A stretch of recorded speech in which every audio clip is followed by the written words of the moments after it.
परमात्मा एक वाणी लिखकर गए हैं कि गुरु गोविंद कर जानियो, रहियो शब्द समाए, मिले जब दंडवत बंदगी, नहीं पल पल ध्यान लगावे। गुरु जी को गोविंद कर मानना, भगवान मानकर उसके साथ व्यवहार करना, ट्रीट करना। गुरु गोविंद कर जानियो और चलियो आज्ञा माँ, मिले तो दंडवत बंदगी, नहीं तो पल पल ध्यान लगा। जब भी आपको मिले दंडवत प्रणाम करें और गुरु जी को परमात्मा मानना। वो खुद तो भगवान थे ही, लेकिन अब अपने दास को भेजा है परमात्मा ने, तो इसलिए कि आपका जो भाव है वो बना रहेगा। जैसे गणित के अंदर एक प्रश्न आता था ब्याज का, ऋण का, तो उसमें मूलधन ज्ञात करना होता था। मूलधन तो होता था वो करोड़ों और अरबों रुपए का। उस करोड़ों और अरबों रुपए के मूलधन को प्राप्त करने के लिए मानना पड़ता है, मान लीजिए मूलधन 100 रुपये। वो 100 रुपये मूलधन नहीं है, लेकिन वो सपोज करना पड़ेगा उस प्रॉब्लम को सोल्व करने के लिए।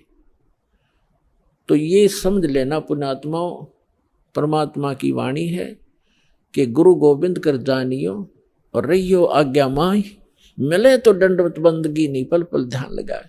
अब जैसे आप यहाँ से जाओगे शरीर छोड़ के, ये तो छूटेगा, आपको मालूम है सबको। हम चाहते तो नहीं है कभी मृत्यु हो, लेकिन यह तो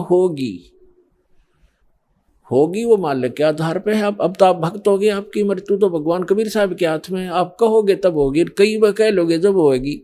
अब काल नहीं मार सकता आपको, अकाल मृत्यु नहीं मर सकते आप अगर नियम ठीक रखोगे।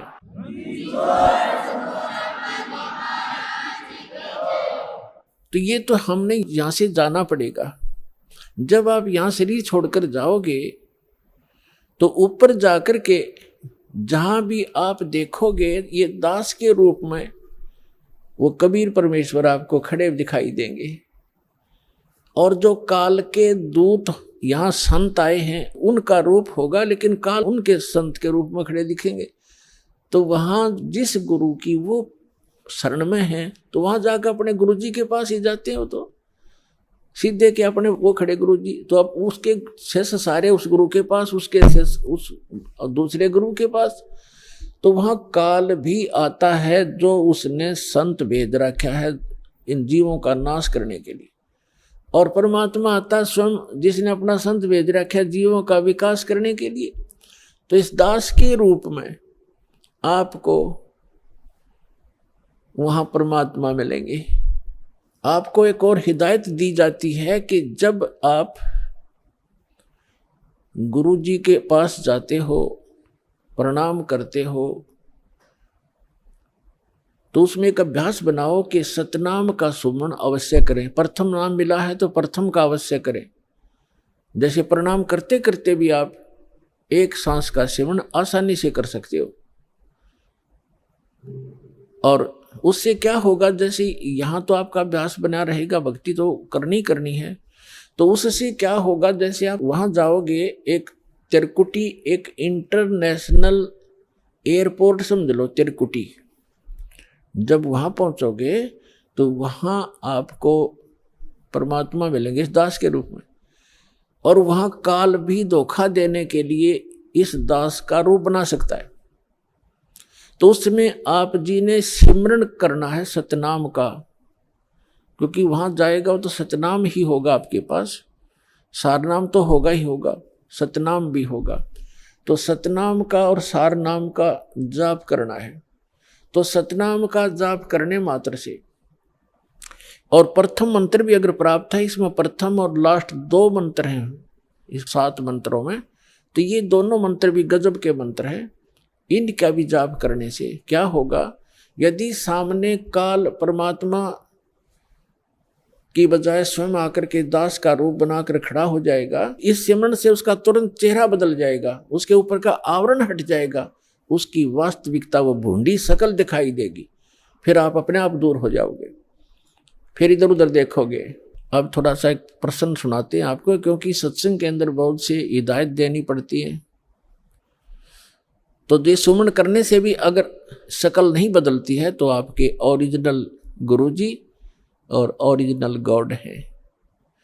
एक समय एक चंद्र विजय नाम का राजा था, उसकी इंद्रमती नाम की एक रानी थी और वो बहुत भक्तनी थी भगवान की। पिछले जन्म से, पिछले पुण्य से ही अच्छी आत्माएं राजा बनती हैं, रानी बनती हैं, और इतना सुख होकर के भी जो परमात्मा की तरफ में भगवान की भक्ति में लगे होते हैं वो पुण्यात्मा विशेष होती हैं।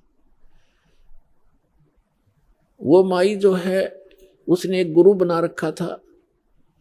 उस गुरु जी ने बता रखा था कि भगवान विष्णु, भगवान शिव की भक्ति करनी चाहिए, श्री राम की भक्ति करनी चाहिए, 68 तीर्थों पे जाना चाहिए, 68 तीर्थ करना चाहिए, एकादशी का व्रत रखना चाहिए।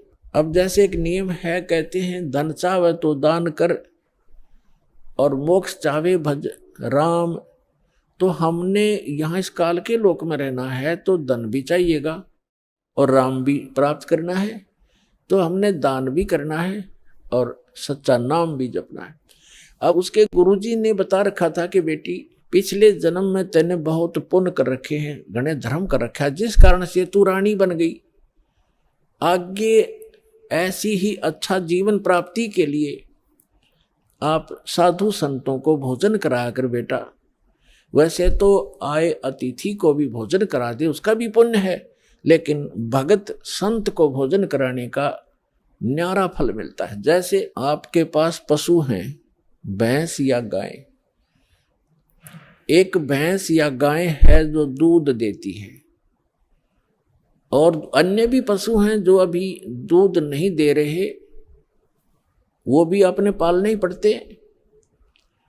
अब एक तो उस दूध ना दे रहे पशु को जो चारा दिया जाता है, आहार खिलाया जाता है, वो भी हमारा कर्तव्य बनता है। लेकिन जो दूध वाले को जो चारा चराया जाता है, बिनौले खल आदि हम डालते हैं, तो वो तुरंत लाभ दे देता है। सुबह अच्छा भोजन कराओगे, चारा चराओगे तो शाम ने दूध गढ़ा पाओगे उसके। तो इस प्रकार संत और भक्त होते हैं दूध वाले, और अन्य जो अतिथि आते हैं जो भक्त नहीं, भक्त है तो अच्छी बात है ना, तो वो भी एक कर्तव्य जानकर हमने उनको भी अवश्य भोजन कराना चाहिए और आदर सत्कार, आतिथ्य सत्कार से कराना चाहिए। लेकिन साधु संतों का भोजन कराया हुआ अत्यधिक लाभ देता है। अब साधु संत भक्त भले ही वो शास्त्र विरुद्ध साधना कर रहे हैं, लेकिन पूर्व जन्म के वो पुण्यकर्मी प्राणी हैं, वही भटक रहे होते हैं। कोई लाल पीले कपड़े पहनता है, कोई दाढ़ी बढ़ा लेता है, कोई मूंड मुंडा लेता है, कोई तिलक लगाता है, जैसा भी उसको मार्गदर्शक मिल गया, क्योंकि उसको परमात्मा चाहिए, चाहे किसी भी भेख बनाने से मिल जाए, वो परमात्मा की तरफ तड़प रहा है। ऐसे कोई व्यक्ति को भोजन कराने से विशेष लाभ होता है, क्योंकि अब तो साधना ठीक है नहीं, लेकिन पूर्व जन्म की कमाई उसकी है और वो भक्त भगवान का विशेष प्यारा होता है। चाहे आज वो किसी की पूजा कर रहा है, लेकिन वो भगवान कबीर साहब का ही बच्चा है। तो इसलिए ये एक नियम है। इस नियम के आधार से उस संत ने अपनी शिष्या इंद्रमती से कहा था कि बेटा साधु संतों को भोजन कराने से अगले जन्म में भी तू रानी बन जाएगी। अब इनको ज्ञान इतना ही था कि रानी बन जा, रानी कितनी बार बनेगी, फिर गद्दी भी तो बनेगी वो एक दिन। वो समस्या इनका समझ में नहीं आ रही थी, अकिया भी पड़े गले में। ठीक है, जितना उनको ज्ञान था उस रानी को ज्ञान उसने दे रखा था। अब वो अपने गुरु जी के बताए मार्ग पर कति दृढ़ थी। अब क्योंकि वो ऐसी पुण्यात्माएं कबीर साहब के बच्चे हैं, परमात्मा कहते हैं दो जन मेरी शरण है, ताका हूं मैं दास और गेल गेल लाग गया फिरूं, साथ साथ फिरता रहता हूं जब तक धरती आकाश। आपको बहुत बार बताया, क्योंकि ये दातंग मार्ग है पुण्यात्माओं। आपने केवल कथाएं सुनी हैं, ये राम कृष्ण की, सुदामा और कृष्ण की, बेलनी और राम की, राम रावण की लड़ाई, महाभारत का युद्ध, ये भी एक इतिहास है, लेकिन ये अध्यात्म मार्ग नहीं था। अब ये है संपूर्ण अध्यात्म मार्ग ज्ञान, इसको बहुत प्रकार से समझाना पड़ता है। अब रानी ने जो भी गुरुजी ने बताया था उस पर दृढ़ होगी। और उसने ये सोचा कि भी साधु संतों को भोजन कराना अनिवार्य है। उसने एक अपना नियम बना लिया कि मुझे भूल ना पड़े, मैं प्रतिदिन संतों को, जितने भी आसपास संत हैं, 2, 4, 10, कम से कम एक को तो भोजन करा कर ही मैं प्रतिदिन आहार किया करूंगी। तो उसने अपने नौकरों से बोल दिया कि आसपास जो भी जंगल में कोई साधु संत हो उनको प्रार्थना करके आओ कि डेली यहाँ भोजन करके जाएं, और जो यहाँ नहीं आ सकते उनको वहां पहुंचा कर आओ। अपने हाथों रोटी बनाती रानी होकर, चाहे 10 संत आते, चाहे 5 आते, चाहे 20 आते। तो ये सिलसिला शुरू था। एक बार क्या हुआ कि कुंभ के मेले का कोई ऐसा संस्कार हो गया। कुंभ के मेले पर हरिद्वार में चले गए सभी साधु संत पर भी लेने के लिए, और पैदल आना जाना होता था तो 10-15 दिन का प्रोग्राम उनका बनता ही बनता था। कोई भी संत उस क्षेत्र में रहा नहीं। अब रानी को पता चला कि साधु आए नहीं, पता करके आओ। पता करके आए, साधु नहीं थे, कोई है नहीं, सब चले गए, सबकी झोपड़ी खाली पड़ी है। पता चला कि वो तो तीर्थ भ्रमण पर चले गए। तो रानी ने प्रण कर रखा था, प्रतिज्ञा कर रखी थी कि जब तक खाना खिला लूंगी संत को मैं आहार नहीं करूंगी। 1 दिन बीत गया, 2 दिन बीत गया, रानी थी भूखी गड़ी रही नहीं थी। 3रे दिन तो वह कति आंखें बंद करने लगी, अब मरूंगी। उसके पति ने भी समझाई, तो क्यों अपना जीवन नाश करे, खा ले 2 रोटी। वो साधु आओ फिर जमा दिए कि बिजली गिर गई, पर ने बोली नहीं, मर जाएंगी पर मैं भोजन नहीं खाऊं। अब उस पर दुख देखा नहीं जाता, उस परम पिता पे। द्वापर के अंदर परमात्मा करुणा में नाम से आए हुए थे, यही कबीर भगवान, वो समर्थ परमात्मा, अमर पुरुष। चारों युग में आते हैं परमात्मा। कहते हैं सतयुग में सत सुकृत कह टेरा, त्रेता नाम मुनिंद्र मेरा, द्वापर में करुणा में कहाया, और कलियुग नाम कबीर धराया।